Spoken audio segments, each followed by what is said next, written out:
क्या आपको लगता है कि नहीं ताइवान की तरह अब भारत का साथ देना भी अमेरिकी पॉलिसी के तहत किया जा रहा है? ये सारी चीजें लगता क्या है आपको ये सारा सूरत हाल देखकर कि अमेरिका असल में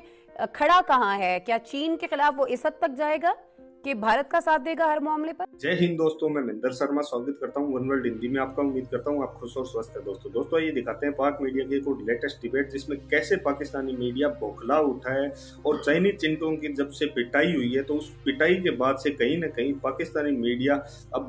बौखलाना शुरू कर दिया और सीधा सीधा भारत को एक दहशतगर्दी में इन्वॉल्व करना शुरू कर दिया। अभी जो लाहौर का जो 2021 का मैटर था, उस मैटर को कैसे उछाल के ये मीडिया भारत को दहशतगर्द साबित करने की कोशिश की जा रही है, क्योंकि आज भारत की फॉरेन पॉलिसी के आगे पाकिस्तानी मीडिया इतना पस्त हो चुका है कि उसके पास एक शब्द नहीं है भारत के खिलाफ किसी के आगे कोई भी नैरेटिव सेट करने का। तो कहीं ना कहीं चाइनीज चिंटों की जब से पिटाई हुई है उसके बाद से पाकिस्तानी मीडिया में ये खौफ भी फैल गया है कि पाकिस्तान अब आगे करेगा क्या, क्योंकि भारत की सेना जब चाइनीजों को भी नहीं छोड़ रही है तो हमारी तो इनके आगे कोई औकात ही नहीं है। तो कहीं ना कहीं आज पाकिस्तानी मीडिया डरा सहमा बैठा है और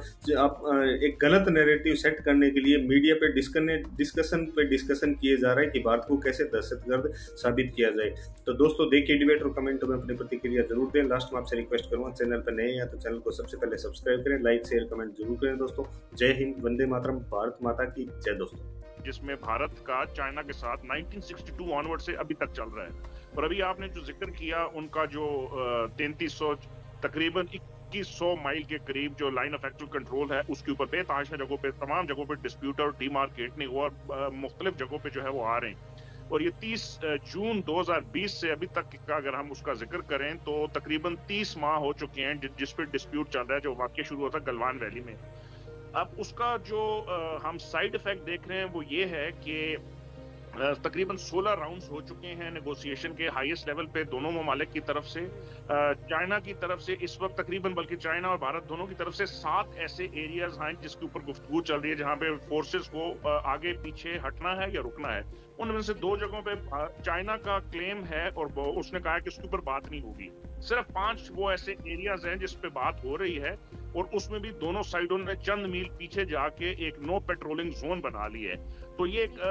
जिस वाकये का भी आपने जिक्र किया, ये 9 जनवरी दिसंबर को होता है, और 3-4 दिन के बाद राजनाथ सिंह जब पार्लियामेंट में आते हैं और उनसे सोशल मीडिया के ऊपर मुख्तलिफ चीजों के ऊपर गुफ्तगू होती है, तब वो इकरार करते हैं कि जी वाकई ऐसा हुआ था। तो एक इसका सबसे बड़ा मतलब ये है कि वो छुपाना चाह रहे थे अपनी जो हर्जा सराई उनकी हो रही है बॉर्डर के ऊपर मुख्तलिफ जगहों पे। और दूसरा ये है कि वो इन चीजों को अगर आप देखें तो अरुणाचल प्रदेश, जिसका आपने अपनी रिपोर्ट में भी जिक्र किया और सवाल भी किया, इसकी बड़ी अहमियत इस सेंस में है कि यहाँ पे जो छठे उनके दलाई लामा थे चाइना के, ये उनकी पैदाइश की जगह है। और इस वक्त जो उनके 14वें दलाई लामा है वो एक डिस्प्यूटेड उस टेरिटरी के अंदर जो है धर्मशाला में रह रहे हैं, और उनकी अगले आने वाले चंद महीनों में या चंद अगर आप दिन कहें हफ्ते, तो उसमें उनकी रिप्लेसमेंट होनी और 15वें दलाई लामा आने हैं। तो एक बड़ा सेंसिटिव मामला बना हुआ है जिसमें चाइनीज हुकूमत की तरफ से ऑलरेडी बता दिया गया कि कौन आएगा, और भारत जो है इंस्टिगेट कर रहा है इस मामले में। और इसलिए इस वाकये के ऊपर जो है ये जो इलाका आपने पूछा है तवांग का, इसकी अहमियत और ज्यादा हो जाती है उस 6 दलाई लामा की जाए पैदाश की वजह से। और दूसरा चाइना का क्लेम है कि ये पूरा जो सूबा है ये चाइना का है। ठीक है। अच्छा हुमायूं साहब, अभी पिछले दिनों हमने देखा है कि चीन से मुत्तजिल जो सरहद है उसी पर भारत और अमेरिका की मुश्तरका फौजी मशकें भी हुई हैं, और जाहिर है कि चीन ने इस पर रिएक्ट भी किया था, एतराज़ात भी उठाए थे। लेकिन अमेरिका ने उसके बाद कहा कि जो मशकें हुई हैं दोनों मुल्कों के दरमियान, इसका चीन से कुछ लेना देना नहीं है। लेकिन क्या वाकई ऐसा है, या आपको लगता है कि नहीं ताइवान की तरह अब भारत का साथ देना भी अमेरिकी पॉलिसी के तहत किया जा रहा है? ये सारी चीज़ें लगता क्या है आपको ये सारा सूरत हाल देखकर कि अमेरिका असल में खड़ा कहाँ है? क्या चीन के खिलाफ वो इस हद तक जाएगा कि भारत का साथ देगा हर मामले पर? ये बेसिकली 30 नवंबर को एक हाई एल्टीट्यूड एक्सरसाइज होती है उत्तराखंड में, और उत्तराखंड भी नॉर्दर्न जो इंडिया की एक स्टेट है जिसके काफी सारे जो जिला हैं वो लाइन ऑफ कंट्रोल के ऊपर आते हैं, और जहाँ पे डिस्प्यूट है कि ये इलाका किसके पास है, जिसमें नीलांग है, पोलाम सोदा है, संग झंगधाग है, लपथल है, और ऐसे कुछ और इलाके हैं। उसमें बड़ी एक अजीब सी बात है कि इंडिया ने और यूनाइटेड स्टेट्स ऑफ अमेरिका ने एक एक्सरसाइज की जिसको ऑब्वियसली चाइना ने, क्योंकि एक डिस्प्यूटेड एरिया, उसको चैलेंज किया। अब जो आपका सवाल है ये बड़ा इंटरेस्टिंग इन सेंस है कि हम पिछले चंद महीनों से गुफ्तगू कर रहे हैं कि चाइना का वो इलाका ताइवान जिसको United states of America believe करता है कि वो वन चाइना पॉलिसी के तहत ताइवान चाइना का हिस्सा है, उसमें वो अपने जो है वो वफूद भेज के एक ऐसी कोशिश कर रहा है जिसमें वहाँ के लोगों को उकसाया जाए कि वो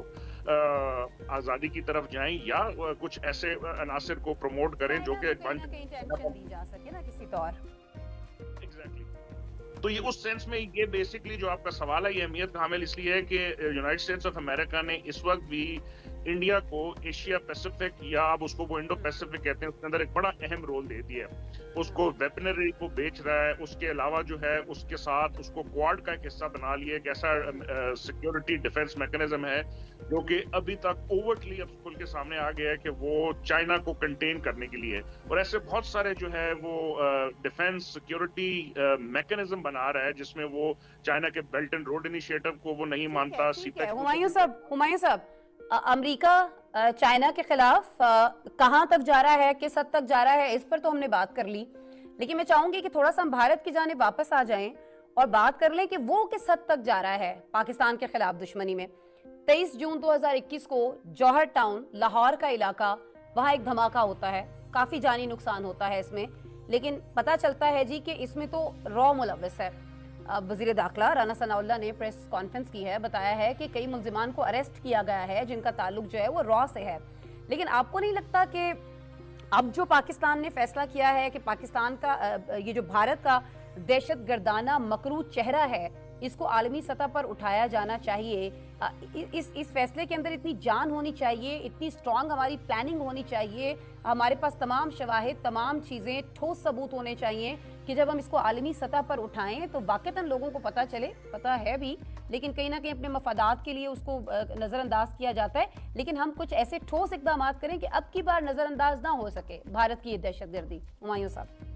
बिल्कुल एब्सोल्युटली। आज जो राना सनाउल्लाह साहब ने एडिशनल आईजी सीटीडी के साथ वो की और बहुत सारे शवाहिद सामने रखे, ये एक वाकया नहीं है। इसके अलावा हमने बहुत अरसे पहले देखा उनके जो इंडियन नेवी के एक ऑफिसर थे जिनकी हमने देखा रॉ के कुलभूषण यादव जो हैं वो पकड़े गए बलूचिस्तान के एरिया के अलावा। उसके अलावा 2015-16 में हमने देखा कि इंडिया ने पूरा एक सेटअप बनाया है, उसको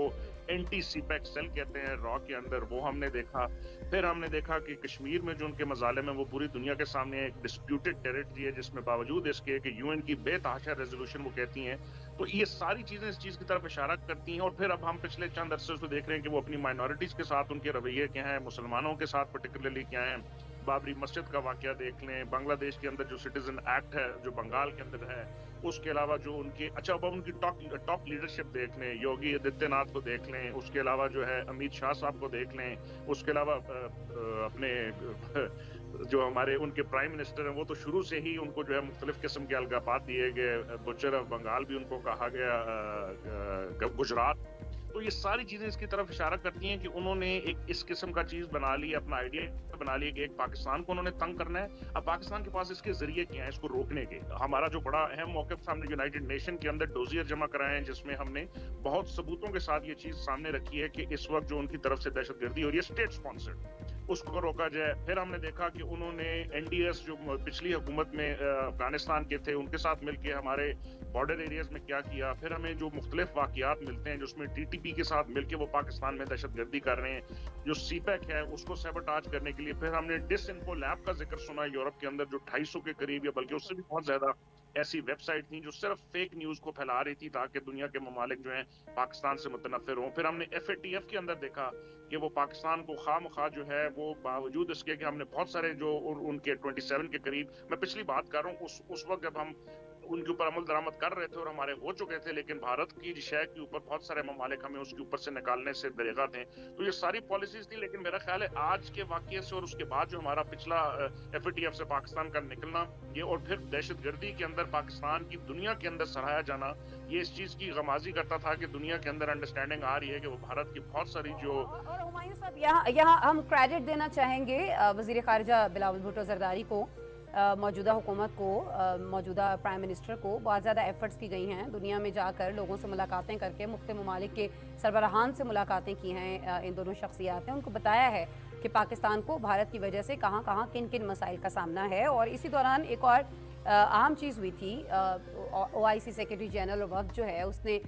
10 से 12 दिसंबर तक आप जानते हैं कि पाकिस्तान में लाइन ऑफ कंट्रोल का दौरा भी किया, कश्मीर कॉज के लिए भरपूर हिमायत की यकीन दहानी भी कराई और इसमें भारत को बहुत ज़्यादा तिलमिलाहट भी हुई, बहुत तिलमिलाया भी वो। लेकिन क्या भारत को गुस्सा सिर्फ इस बात पर है कि बाकी दुनिया की तरह अब इस्लामी ममालिक की जो तंजीम है OIC वो चुप बैठने वाली नहीं है? कहीं ना कहीं जो पाकिस्तान बहुत सरगर्म अब हो चुका है, वजीर खारिजा हमारे बहुत ज़्यादा एक्टिव हो चुके हैं, इस बात से भारत अब खायफ है? जी बिल्कुल, एब्सोल्युटली। बल्कि पिछले चंद महीनों से हमने देखा कि हमारी जो टॉप लीडरशिप थी, civilian as well as military, prime minister से लेके हमारे इंटेलिजेंस की चीफ से लेके हमारे आर्मी चीफ से लेके हमारे फॉरेन मिनिस्टर, स्टेट मिनिस्टर, फिर जो हमारे डिफरेंट मंदूबीन है, जो हमारे एम्बेसडर्स हैं, उन्होंने हर मौके पर OIC का जो कॉन्टैक्ट ग्रुप है कश्मीर के ऊपर, उसकी तरफ से जो है मुख्तलिफ मौकों के ऊपर बोला गया। अब OIC के सेक्रेटरी जनरल का यहाँ पे आना और लाइन ऑफ कंट्रोल का दौरा करना, और फिर उनका जो मौकफ दोहराना वो ये था कि UN की रेजोल्यूशंस के मुताबिक कश्मीरी अवाम की उमंगों को देखते हुए इस मामले को हल करना, जो कि हमेशा से पाकिस्तान का स्टांस रहा। तो मेरा ख्याल है ऐसी अब चीजें होना शुरू हुई हैं, जिससे भारत को लग रहा था कि वो अपनी इकोनॉमिक माइट इस्तेमाल करके हमारे कुछ इस्लामी ममालिक को अपनी तरफ खींच लेता था। वहां पे भी हर मौके पे प्राइम मिनिस्टर शहबाज शरीफ जब गए, बिलावल भुट्टो ज़रदारी सब जा रहे हैं मुख्तलिफ मौके पर। भी आपने जो जिक्र किया, इस वक्त वो अमेरिका के अंदर है, वहां पे भी कश्मीर के ऊपर 12 मुख्तलिफ जगहों पे उनकी जो है वो गुफ्तगू होगी और उसको इनंसिएट किया जाएगा। तो ये सारी चीजें जो है वो भारत को मेरा ख्याल है बुरी लग रही हैं, और उसी को देखते हुए इस किस्म के जो है हरकतें कर रहा है, जिसमें कभी वो मुसलमानों के साथ ज्यादती करता है, कभी इस किस्म की पॉलिसीज करता है कि कश्मीर के अंदर जो है मिलियंस के करीब लोगों को दुनिया की सबसे खुली और बड़ी जेल के तौर पर रखा हुआ है, इकोनॉमिक और उनका वो ब्लैकआउट कर दिया। तो मेरा ख्याल है ये सारी चीजें, एक तो पाकिस्तान की डिप्लोमेसी और फॉरेन पॉलिसी की सक्सेस है, दूसरी मेरा ख्याल है कश्मीर के अवाम की इंडिजिनस जो स्ट्रगल है वो भी अब दुनिया के सामने आना शुरू हो गई है, उसको भी जो है अब जो है वो सराहा जा रहा है, जिससे भारत को अब ज्यादा लग रहा है हमें। बहुत शुक्रिया हुमायूं खान साहब।